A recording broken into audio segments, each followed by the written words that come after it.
আসসালামু আলাইকুম। আশা করি আপনারা ভালো আছেন।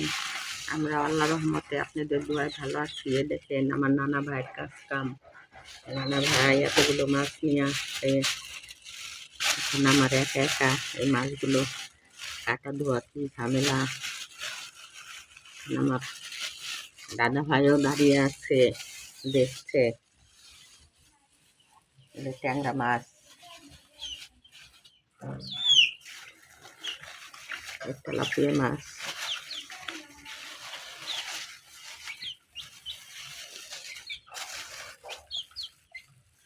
আর এই হলো পুঁটি মাছ। আজকে তো মাছ কাটতে কাটতেই বেলা চলে যাবে, কখন রান্না করব।